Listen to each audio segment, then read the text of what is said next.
New York. The city nicknamed the city that never sleeps. A place where the lights of Times Square blaze brightly all night long. A place where skyscrapers tower, seemingly touching the clouds. And a place where millions of people come with one goal, chasing their dreams.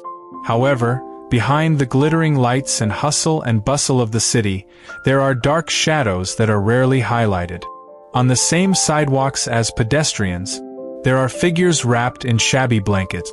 In subway stations, there are people sleeping with their heads resting against the cold walls. They are part of the other face of New York. A harsh reality not included in tourist brochures.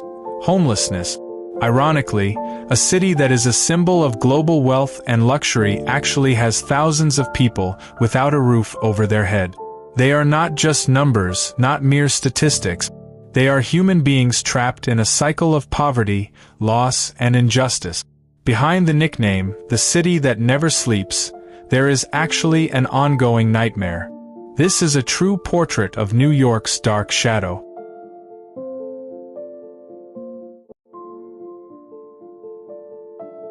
Every night, as New York City sleeps under the glow of neon lights, thousands of people face a different reality. They don't sleep in comfortable apartments, nor in luxury hotel rooms. They sleep in emergency shelters, on cold sidewalks, or in noisy subway corners. According to official records, more than 60,000 people stay in city shelters every night. And that doesn't include the thousands more who live on the streets, without shelter, without security. This figure makes New York the city with the highest number of homeless people in the United States. This is ironic, considering that this city is also known as the world's financial center, home to Wall Street and home to billionaires. This crisis didn't just emerge out of nowhere. The COVID-19 pandemic has exacerbated the situation. Many people have lost their jobs, income, and ultimately their homes. Meanwhile, apartment rents in New York continue to soar, far beyond the means of working-class people. Imagine, just a small apartment can cost someone more than half their salary. And when that salary is gone, so is their home. This situation is not just about housing, it's about human dignity. When a city as large as New York can't ensure its citizens have a roof over their heads, the problem is no longer just an individual one, but a systemic failure. On the one hand, there are luxury buildings sitting empty, simply invested in by the wealthy.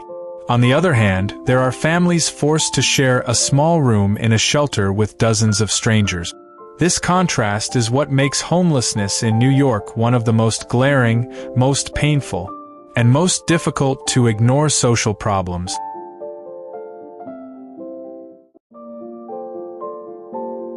Why, in a city as wealthy as New York, are so many people living without homes?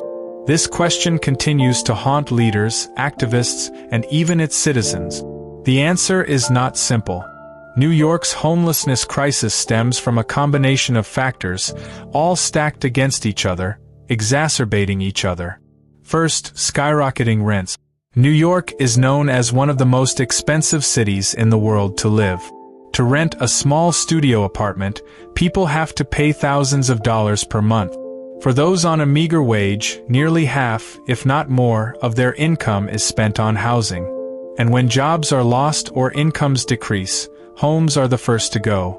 Second, the widening economic inequality. In Manhattan, luxury buildings stand in rows with apartments worth tens of millions of dollars. Yet just a few blocks away, people sleep on the sidewalks, sleeping on cardboard. This contrast is like an open wound in the middle of a modern city. New York is a symbol of global wealth, but also a symbol of glaring social injustice. Third, the mental health and addiction crisis. Many of those living on the streets struggle with trauma, depression, or mental illness. Others are trapped in a cycle of drug and alcohol addiction. Without access to adequate health care, they are marginalized, excluded, and ultimately end up on the street. These mental health issues not only make it difficult for them to escape their situation, but also make them vulnerable to social neglect.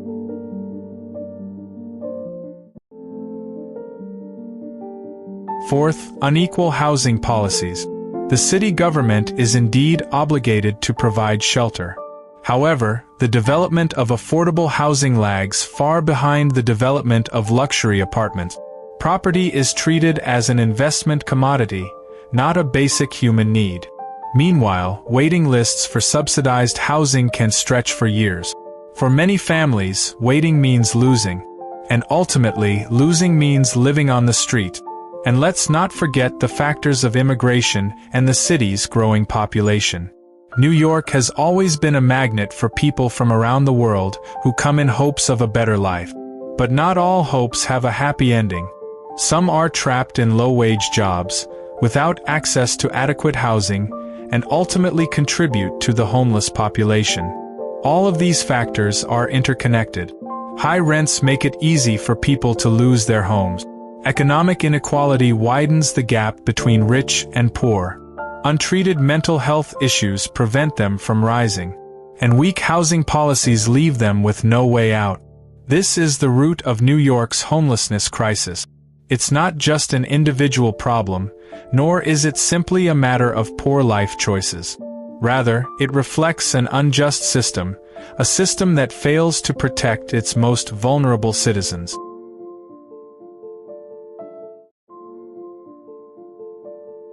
Walk along the streets of Manhattan, the Bronx, or Brooklyn and you'll find a scene far removed from the idyllic postcards of New York. Amidst the clatter of office workers and the sounds of tourists snapping photos, there are bodies wrapped in tattered blankets, shopping carts filled with discarded clothes, plastic bottles, and the small items that make up their entire possessions. On a sidewalk corner, someone sits against a wall, head down, hugging their knees, trying to survive the biting cold.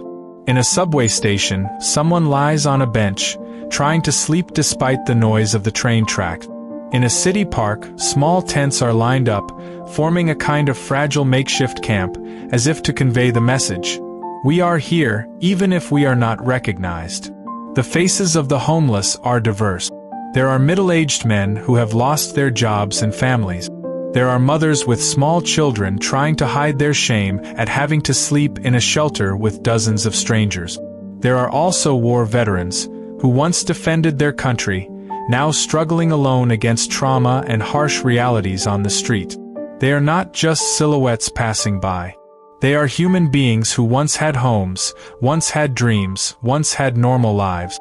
But today, they are a vivid portrait of the harshness of life in a city called the center of the world. And this is New York's greatest paradox. On the same streets where people drive luxury cars, others crouch on the sidewalks waiting for scraps of food.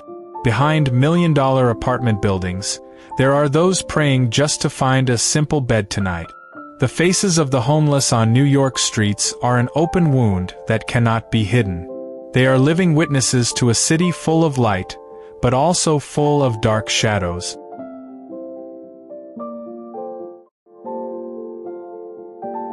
New York's homelessness crisis isn't just a problem for those who lose their homes. It's a citywide issue. Its impact extends beyond individuals to social life, health, security, and even the city's economy. First, let's look at public safety. Many New Yorkers report feeling uncomfortable walking past tents on sidewalks or seeing people sleeping on the subway. Several incidents of violence and petty crime are often associated with those living on the street. While not all homeless people engage in crime, the stigma persists. Consequently, fear and mistrust further separate them from society. Second, there are the health impact. Living on the streets makes people highly vulnerable to illness. Lung infections caused by the cold, untreated wounds, and worsening drug addiction. And when conditions worsen, their last resort is a hospital emergency room. Ironically, this emergency care costs far more than if they had access to housing and healthcare from the start. Third, there's the economic burden on the city. New York spends billions of dollars annually on emergency shelters, medical services, and social programs for the homeless. But these only temporarily cover the wounds, not address the root of the problem. Vast sums that could be used for education, transportation, or long-term housing development are instead siphoned off to address a never-ending crisis. And let's not forget the impact on the city's image. New York is known as a global tourist destination. Yet many tourists are shocked, even shaken, when they witness the harsh reality. Tents in the streets, people sleeping on sidewalks, and desperate faces at subway corners. These scenes contrast with the glamorous images often portrayed in films and the media. These social and economic impacts demonstrate that homelessness is not just a personal problem. It is a shared problem, a citywide one. Because when tens of thousands of people lose their homes, it destroys not only their lives, but also the social and moral foundations of New York City itself.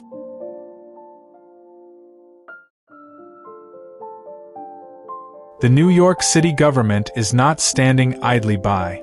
They have one of the most unique policies in the United States, known as the right to shelter. This means that, by law, cities are obligated to provide emergency housing to anyone experiencing homelessness. This is why every night, tens of thousands of people sleep in government-provided shelters. However, the reality on the ground is far more complex. These shelters are often overcrowded, and conditions are not always comfortable or safe. Many homeless people complain of violence, theft, and even harassment inside the shelters. For this reason, some prefer to sleep on the streets, even though they have to face the cold New York night air. In addition to shelters, the government is also trying to encourage the development of affordable housing. There are rental subsidy programs, emergency cash assistance, and incentives for developers to build low-cost apartments. However, the number of available units still falls far short of the need. Demand continues to rise, while the construction process is slow, hampered by bureaucratic hurdles, and often clashes with real estate interests. Meanwhile, the city has also launched mental health assistance programs and rehabilitation services for those suffering from drug or alcohol addiction. Special teams work directly on the streets to persuade homeless people to enter shelters or seek treatment. Unfortunately, homeless people often have low trust in the system. Many feel neglected, treated as mere burdens, not as human beings in need of hope. All these efforts demonstrate that the government is indeed trying. But these efforts are often reactive, treating symptoms, rather than addressing the root causes. As long as rents remain skyrocketing, as long as inequality remains widening, and as long as healthcare remains inadequate, government efforts will always feel like a patchwork. New York is still searching for the right formula. But the question is, how long can the city survive on emergency measures without long-term solutions?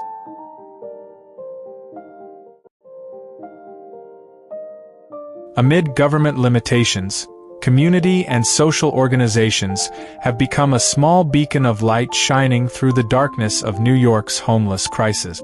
They are present directly on the streets, in places often overlooked by official policy. Every night, volunteers distribute hot meals to people sleeping on sidewalks. Church communities open their basements as temporary shelters. Non-profit organizations distribute winter clothing, blankets, and hygiene supplies to those living without homes.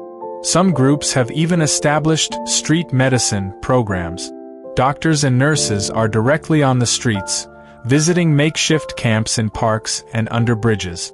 They examine wounds, administer medication, and listen to complaints that previously would have been overlooked in hospitals.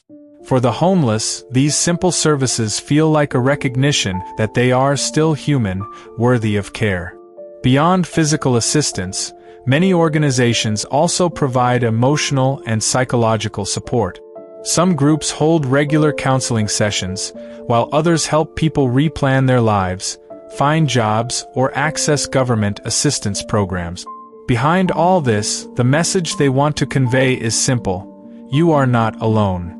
But of course, these community efforts are still just a drop in the ocean. The sheer number of homeless people means this assistance is never enough.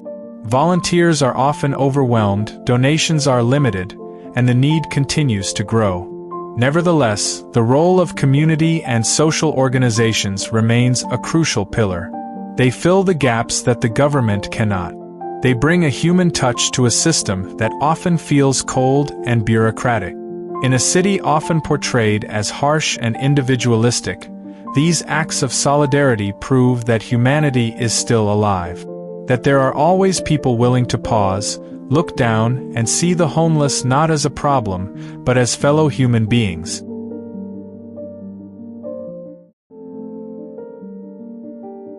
The homelessness crisis in New York is not just a problem of today. It is a ticking time bomb that could grow even bigger in the future. There are so many challenges to face, and they all seem like a heavy burden on the city's shoulders. The first challenge is the ever-increasing cost of living. Every year, the cost of living in New York gets higher. For working-class people, paying rent means sacrificing a significant portion of their income. As long as affordable housing is not available in sufficient quantities, people will always be on the verge of homelessness. The second challenge is the influx of new immigrants. New York has always been a gateway for those seeking a better life. However, without an adequate support system, many end up in overcrowded shelters.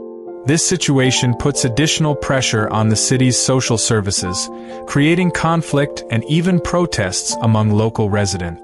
The third challenge is social stigma. Many people still view homelessness as a personal problem, a result of laziness or poor decisions. This view further marginalizes them. Yet, without erasing the stigma, it is difficult for homeless people to access employment opportunities, education, or even simply be respected as human beings.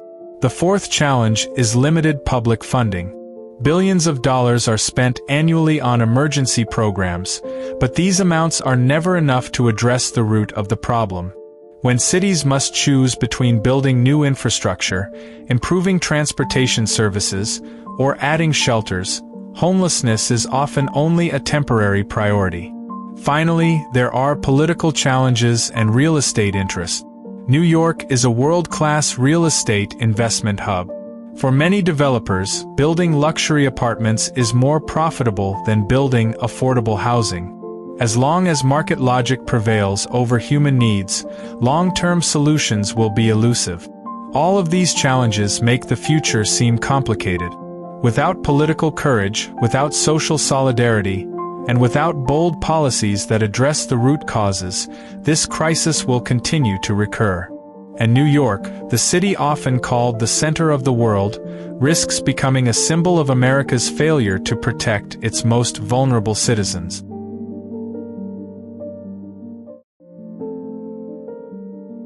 New York is often called a mirror of America, a city that showcases luxury, diversity, and limitless opportunity. But at the same time, it also reflects the country's darker side: inequality, poverty, and seemingly endless homelessness. When we see thousands of people sleeping on the streets of Manhattan, we are actually seeing another face of America. A superpower, the richest nation in the world, yet unable to ensure that every citizen has a place to call home. The contrast is stark. Beneath the skyscrapers, there are people seeking shelter with nothing more than a piece of cardboard. Homelessness in New York is more than just a local problem. It is a symbol of systemic failures that plague the entire country. The housing crisis, soaring rents, unequal healthcare, and the widening gap between the rich and the poor, all of these are clearly reflected on the streets of this city. Yet, beneath all the darkness, there remains a glimmer of hope. Hope from volunteers distributing food. Hope from doctors who take the street. Hope from communities that refuse to give in to injustice. They are proof that humanity is not dead, even though the system often fails. Ultimately, the big question we must ask is, will New York remain the city of dreams, or will it become a city with unresolved social wounds? Will America continue to leave tens of thousands homeless, or will it boldly change the system for the sake of justice for all? New York, with all its glitz and glamour, is a mirror, and what we see in that mirror may be a glimpse of America's future.